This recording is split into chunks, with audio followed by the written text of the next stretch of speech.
Welcome to உங்கள் பொழுதுபோக்கு YouTube channel. இன்னைக்கு நம்ம டூரிஸ்ட் ஃபேமிலி படத்தை பற்றி தான் பார்க்க போகிறோம். படத்தோட ஸ்டார்டிங்கில் ஸ்ரீலங்காலேருந்து தப்பிச்சு வந்த மாதிரி இந்த ஃபேமிலியை காட்டியிருப்பாங்க.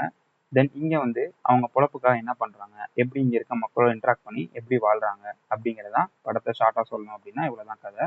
படத்தில் பெரிய கதை ஒன்றும் இல்லை, ஆனாலும் படம் நல்லா இருக்கும் அப்படின்னு நினச்சி நீங்கள் போனீங்கன்னா அது ரொம்ப தப்பான விஷயம். ஏன்னா அந்த படத்தில் காமெடி சீன் வந்து ஒரு 2-3 இடத்துல தான் வச்சுருக்காங்க. அது 2-3 இடத்துலையுமே ஒரு சில இடத்துல தான் ஒர்க் அவுட் ஆகிருக்கு. படத்துல சிரிக்கிற மாதிரி ஒரு 2 இடத்துல மட்டும்தான் இருக்கே தவிர மற்றபடி படத்தை பார்க்கணுங்கிற எண்ணம் நமக்கு வரவே மாட்டேங்குது. இப்போ என்ன ஒரு நல்ல விஷயம்னா படத்தோட லென்த் வந்து 2 ஹார்ஸ் தான். அதனால நீங்க பார்க்கணும்னு நினைச்சா கூட டக்குன்னு பார்த்து முடிச்சிடலாம். அதனால ரொம்ப பெரிய போர் அடிக்காது.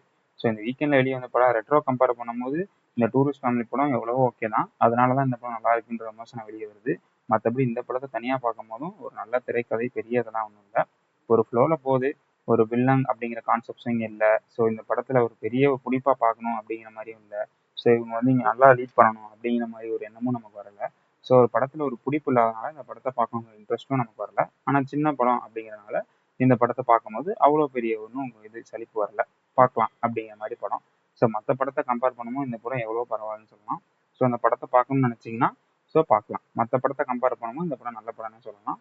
ஸோ பார்க்கணும்னு நினச்சிங்கன்னா ஃபேமிலியோட பாருங்கள்.